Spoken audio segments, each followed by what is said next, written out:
Little kids don't grow up dreaming of being offensive linemen.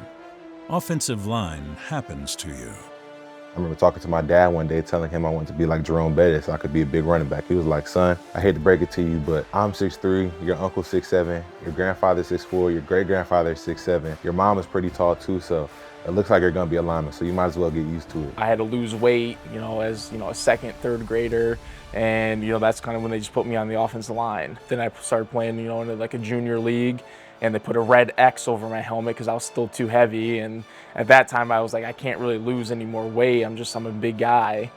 A journey that often starts with a red X on a helmet eventually turns into the heart of all great football teams. More specifically, 5 hearts, as big as tomahawk steaks, beating as one. Offensive line is a position unlike any in sport. 5 men working as one unit, a bond and a brotherhood.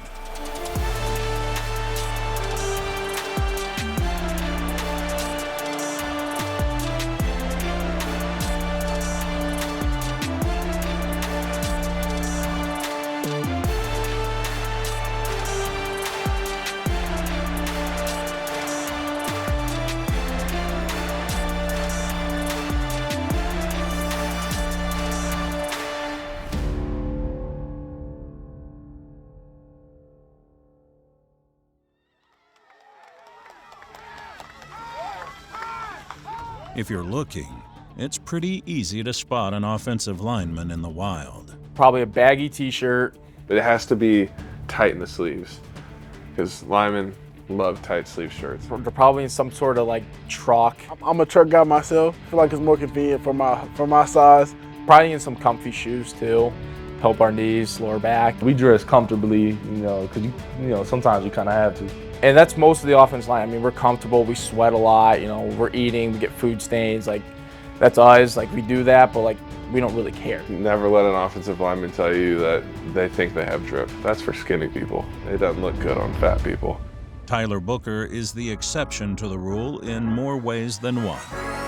New Haven, Connecticut isn't known for churning out 5-star recruits and Division I studs. New Haven means a lot to me because it really made me who I am. Some of the things that I've been through, the people that I've encountered, the people who have poured so much and invested into me, it means a lot, and I never want to forget them. So whenever I get a chance to uplift and put New Haven on a bigger pedestal, I always do that.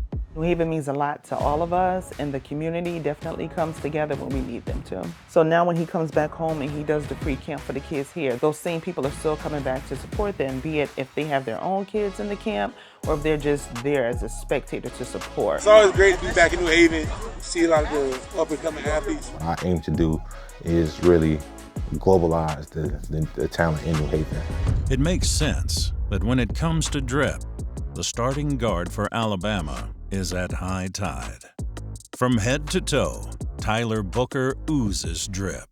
Linemen definitely have style and charisma, but not what everybody else sees style and charisma as. So some linemen style and charisma might be in a button down, some bootcut jeans and nice pair of snakeskin boots like some of the guys on my team. Some others, like me, we like putting on some of the designer clothes, have on nice watches, nice chains. But I feel like offensive linemen do a great job of being themselves unapologetically at all times. For the head, Tyler only trusts Transformers. Google will tell you it's a barbershop. Stop by sometime. You'll see it's a little more than that. Tell her what you want. What up, y'all? Hey. What's going on? What up? What up, brother? Good, how you doing? Good to see you. Transformers is a great environment. People go there to get their haircut, obviously, but people also go for some great conversations, debates. And my dad is pretty much leading a lot of those conversations and debates when it comes to sports. Whenever something going on, I call E. It's my guy. He even came out and cut my hair for Media Day, so that's family right here, yeah. Yes, sir. I'm his favorite stop. I'm his first stop and his last stop. Every time. So as soon as he lands in Connecticut, he calls me, hey cuz, I need the special haircut. What time you got? When could I come by? For him, I always make room. First and last, yeah. And he always want to come at 7 o'clock in the morning. It's a community, it's a family atmosphere. As you can see behind, we sit here, we congregate, we talk, we build with each other, and that's it. We just all come together as one.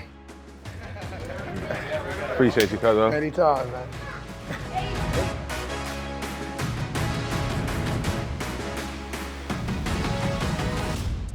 As for the toes, Book's look starts with the feet.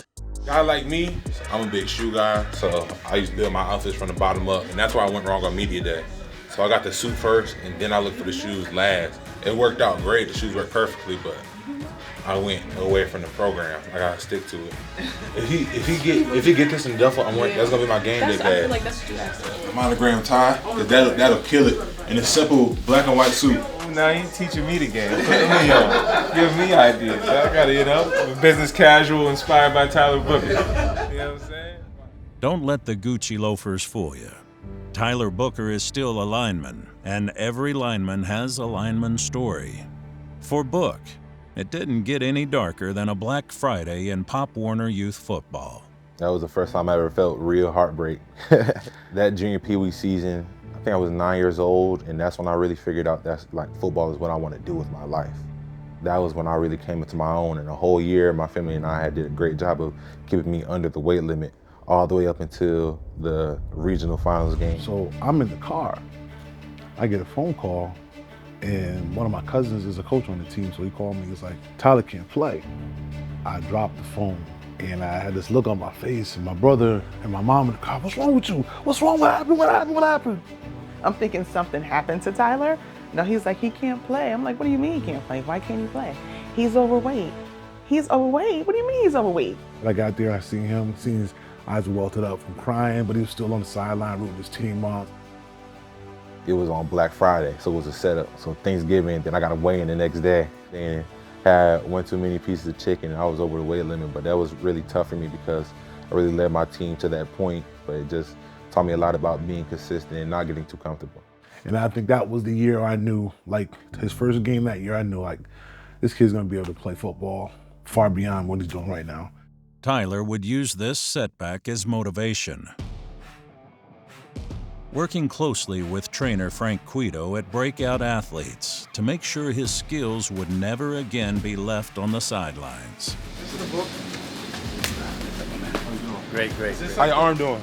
It's getting there. Frank always pushed me beyond what I thought I can go. Like Frank was always there telling me and reminding me of my goals. Like, he'd be like, hey, you want to go to Alabama? You want to go here? You want to go here? You want to be this? You want to be that?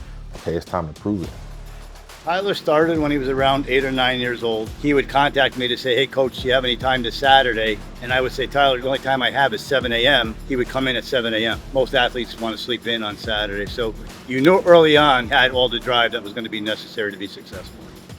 I'm a big self-talker, so whenever I'm about to hit a big set in the weight room, I'll be like, you talk all this talk about being an All-American, being the first round draft pick, like do it. And that's what really drives me and gets me going again.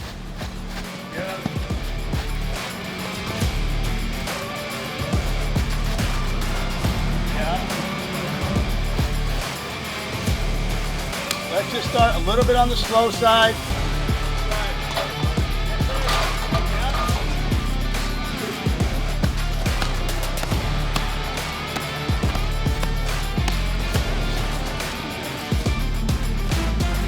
While linemen like Tyler always put in work at the gym, on the gridiron, it's the quarterbacks, wide receivers, and running backs who get the star treatment.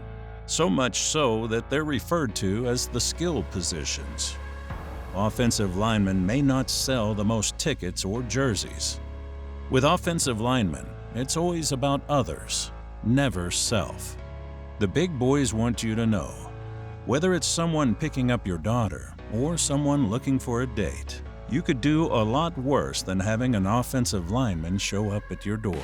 If I had a daughter, I would definitely want her to date an offensive lineman because I believe we're the smartest people on the field. They're natural protectors. Well, there's more of us. We're bigger guys. You know, we snuggle better. You were the offensive lineman, you ain't got to worry about, nobody's going to mess with y'all. I feel like once you get to the skill positions, that's when they're a little more head case. They're like, oh, I got this body, I got all this ego, I can get any girl I want. And the big boy needs some love too, O-linemen that are out there, there's hope.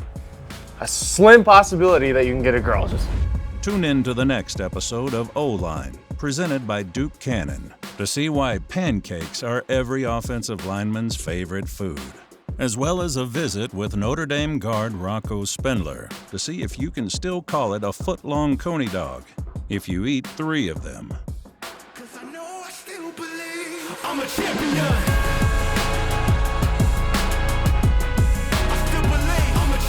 That's a must. That is a must. Oh, yep, 3X. You can, baby. Let's go. Okay, so you got to make us a lineman. Yeah, we'll put a lineman up there. Just like this. Sure. That smells incredible. They all smell good, but like different at the same time. Oh, your smells good. All candy team.